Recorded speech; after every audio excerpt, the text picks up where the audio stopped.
Excellencies, members of the diplomatic corps, leaders in education, development partners, innovators and reformers, ladies and gentlemen, good morning. I bring you my warm greetings. I must begin by expressing my deep regret that I am unable to be physically present with you today due to a proud international commitment that could not be adjusted. However, I consider this convening far too important not to be part of, and so I have asked my Chief of Staff to represent me and deliver this keynote address on my behalf. Please accept my sincere appreciation to the organizers and my strong support for the vision and mission of AfriTeach. I particularly wish to commend Dr. Kehinde Nwane for our visionary leadership, our commitment to advancing education, and our dedication to building platforms that elevate the teaching profession across our continent. Let me also acknowledge the broader leadership and team behind AfriTeach for convening this important moment. The theme before us, from every classroom, Africa rises, is not merely inspirational, it is profoundly strategic because the destiny of our continent will not be determined in policy documents alone, but in the lived realities of classrooms across Africa. Let me begin by situating the significance of this moment. AfriTeach is a teacher-centered education transformation platform designed to strengthen the quality, professionalism, and leadership of teachers across Africa, while building a connected ecosystem that drives learning outcomes at scale. Framing the challenge. At the heart of today's conversation lies a fundamental proposition. Africa's development challenge is, at its core, a human capital challenge. At the same time, UNESCO projects that sub-Saharan Africa will require approximately 15 million additional teachers. This time, I believe it is qualified teachers by the year 2030 to achieve universal basic education. These are not marginal gaps. They are structural deficits. They reflect systems that are not delivering learning at scale, and when system fails to deliver learning, they fail to build human capital. The consequence is profound. Countries with weak learning outcomes experience lower productivity growth, weaker institutional capacity, and a reduced ability to compete in a knowledge-driven global economy. This is why education must be understood not merely as social service, but as a fundamental pillar of economic transformation and governance effectiveness. Now, looking at the demography, our ambassador spoke much more about the population of Africa as something that should be an advantage to the discussion we are having. Africa stands as a defining demographic moment. According to the United Nations, the continent's population is projected to grow from about 1.4 billion today to approximately 2.5 billion by the year 2050. Most significantly, Africa will account for nearly 40% of the world youth population. Every year, between 10 to 12 million young Africans enter into the labor market, a figure expected to rise nearly 20 million annually within the next decade. This presents a historic opportunity. If properly harnessed, it could drive decades of sustained economic growth, like what East Asian economies achieved during their own demographic transitions. However, the demographic dividend is not automatic. It is earned through deliberate investment in human capital. Without strong education systems that that equipped young people with foundational and advanced skills, this demographic expansion will translate into rising unemployment, underemployment, and social instability. The difference between a dividend and a disaster lies whether education system can transform population growth into productive capacity. That is why the question before us is not whether Africa has a young population, but whether Africa is building a capable population. The learning crisis. Over the past 2 decades, Africa has made significant progress in expanding access to education. Primary school enrollment has increased across many countries, and gender parity has improved in several contexts. However, access without learning is a false promise. I will take that again. Access without learning is a false promise. In our schools today, children are in school, but are they learning anything very important for them? The question is still a no. Majority of them are not learning. Millions of children are in school but are not acquiring foundational literacy and numeracy.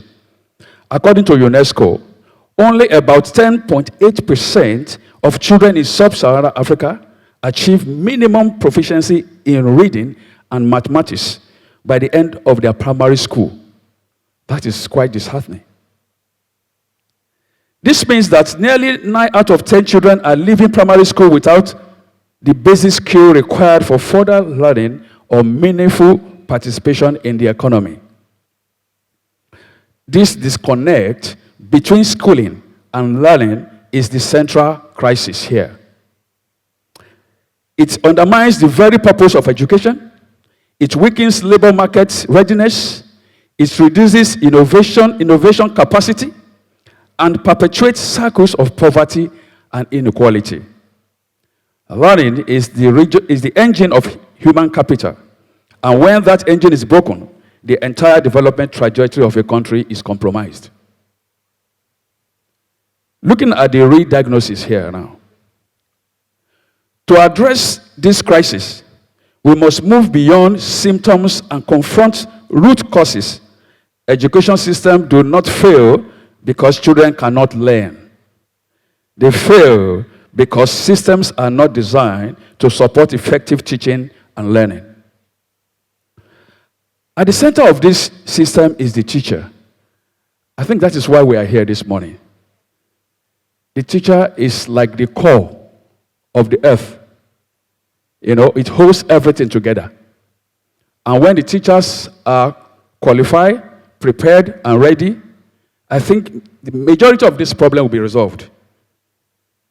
Yet, across Africa, teachers operate within constrained systems.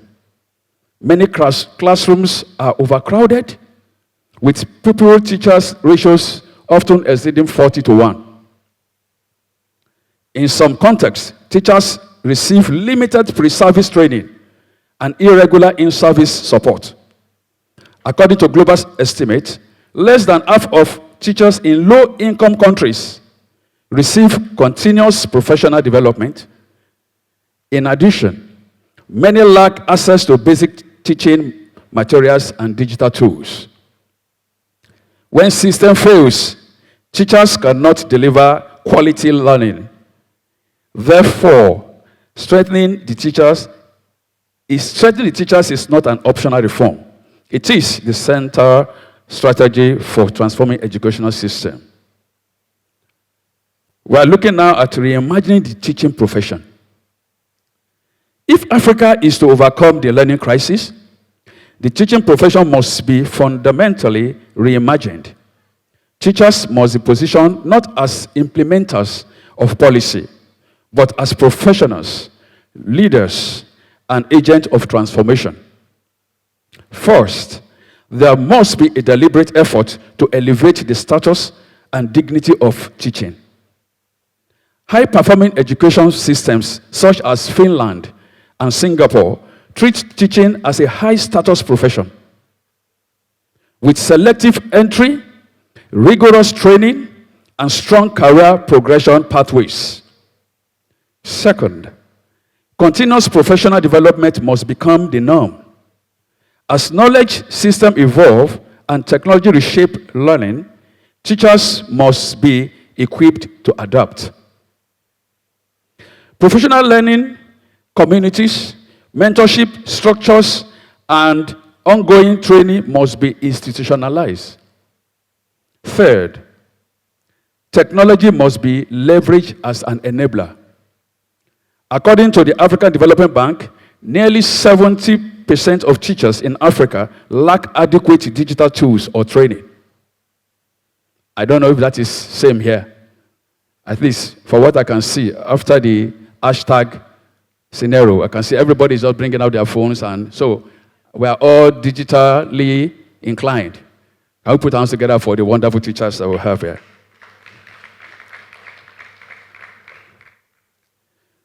So, technology must be leveraged as an enabler. According to the African Development Bank, nearly 70% of teachers in Africa lack adequate digital tools and training. Bridging this gap is essential. Technology, when properly deployed, expands access to resources, enhances instructional quality, and connects teachers across borders. Transforming teaching is not just an educational reform, it is a strategic investment in national development. Now, AfriTeach as a systemic response. Within this context, AfriTeach emerges as a timely and strategic initiative. I don't want to mention that state now.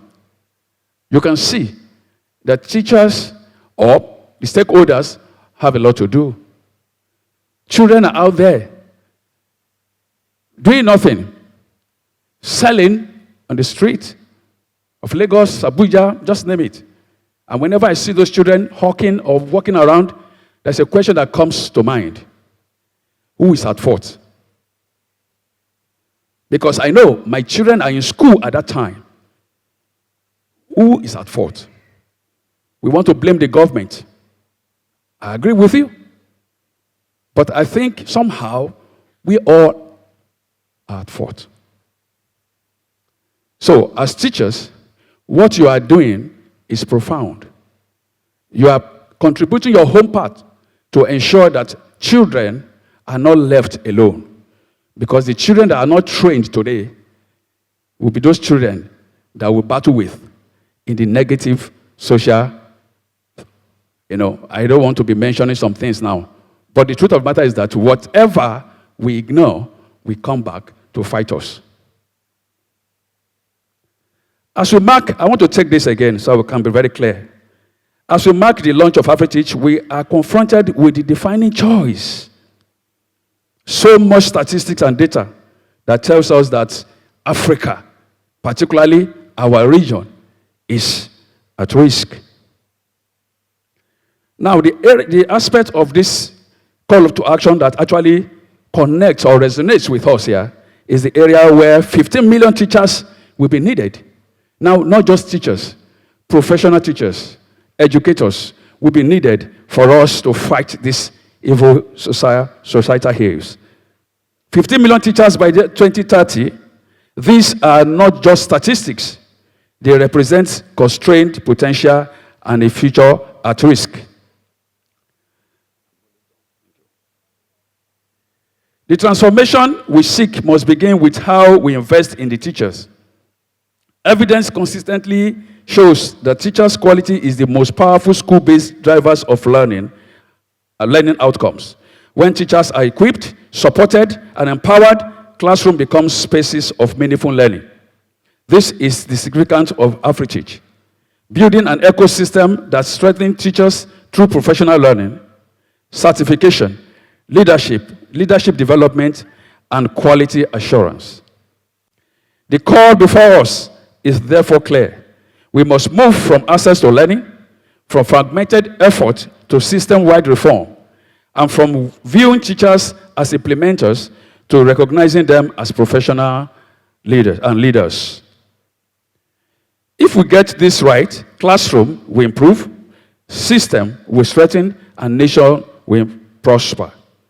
Finally, the theme before us reminds us of a profound truth. From every classroom, Africa rises. Africa's future will not be determined by the number of children in school, but what those children learn, and by how effectively our systems support the teachers who guide that learning. If we commit to building systems where every teacher is empowered, every classroom inspired learning, and every child reaches their potential, we will not only transform education, but we will also transform Africa. Because when every classroom rises, Africa rises. Thank you very much.